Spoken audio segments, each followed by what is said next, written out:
ശ്രീ ശാരദാ വിദ്യാലയ കാലടി കൊച്ചി നമ്മുടെ സ്കൂളിനെ സൈനിക് സ്കൂളാക്കിയിട്ടുണ്ട്. ന്യൂ സൈനിക് സ്കൂളാക്കി.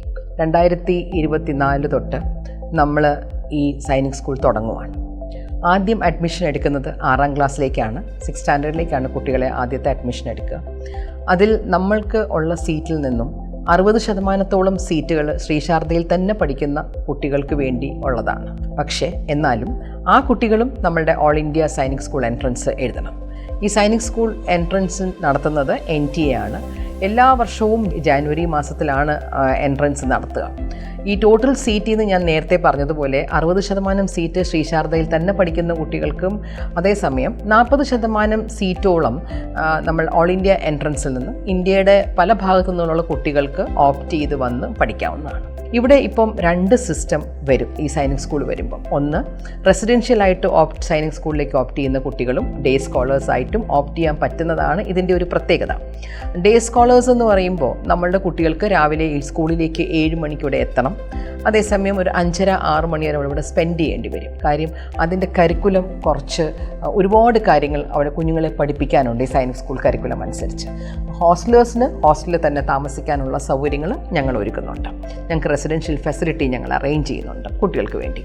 പക്ഷേ ഈ കുട്ടികൾ വന്നു കഴിയുമ്പോൾ ഒരുമിച്ചിരുന്ന് നമ്മൾ എങ്ങനെയാണ് കഴിക്കുന്നത്, ടൈമിന് നമ്മൾ എങ്ങനെയാണ് അത് ഫിനിഷ് ചെയ്യുന്നത്, നമ്മൾ ടൈം ബൗണ്ടായിട്ട് ടൈം എങ്ങനെ നമ്മൾ കീപ്പ് ചെയ്യണം, മാനേജ് ചെയ്യണം, അതുപോലെ നമ്മൾ എങ്ങനെ ഒരു ലീഡർഷിപ്പ് ക്വാളിറ്റി ഡെവലപ്പ് ചെയ്യണം, നമ്മളുടെ കുട്ടികൾ ഫെയിലിയറിൽ നിന്നും എണീക്കാൻ പഠിക്കുന്ന, അതായത് റെസിലൻസ് പഠിക്കും, നല്ല വാല്യൂസും അവർക്ക് ഈ സൈനിക് സ്കൂൾ വഴി കിട്ടും. കുട്ടിയുടെ ഫുൾ ഓൾറൗണ്ട് ഡെവലപ്മെൻറ്റാണ് ഈ സൈനിക് സ്കൂൾ വഴി ഉദ്ദേശിക്കുന്നത്.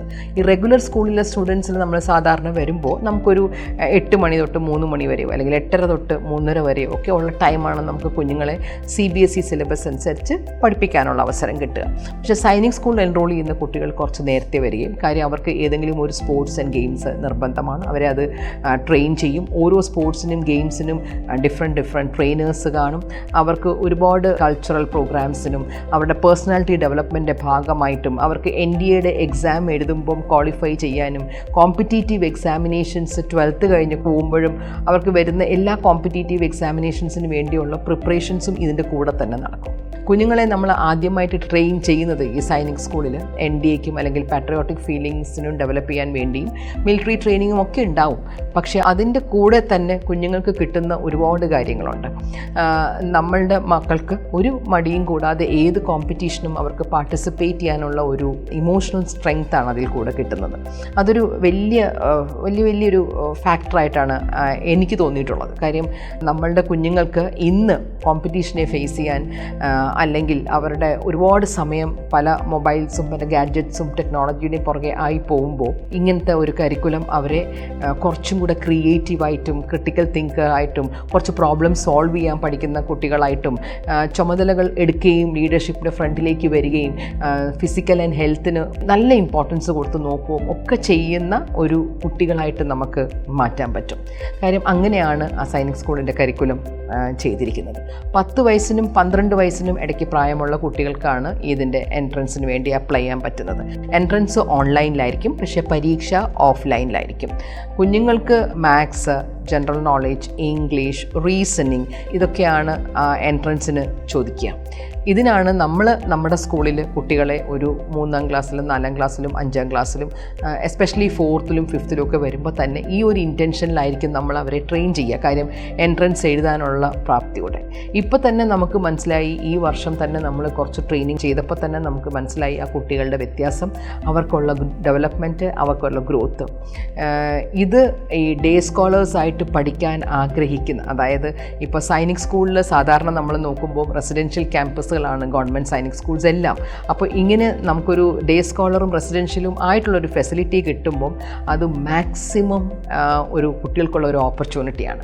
അപ്പോൾ കുട്ടികൾ, പാരൻസ് ഇതിനെ കാര്യമായിട്ട് ചിന്തിക്കുകയും കുഞ്ഞുങ്ങളെ ഈ ഒരു ഡേ സ്കോളർ കാറ്റഗറിയിലായിരുന്നാൽ പോലും അവരെ ഈ സൈനിക് സ്കൂളിലേക്ക് കൊണ്ടുവരികയും ആ സൈനിക് സ്കൂളിൽ അഡ്മിഷൻ എടുക്കാനുള്ള എല്ലാ സൗകര്യങ്ങളും ചെയ്തു കൊടുക്കുകയാണെങ്കിൽ വളരെ ഒരു വ്യത്യാസം അവരുടെ ലൈഫിലുണ്ടാവും.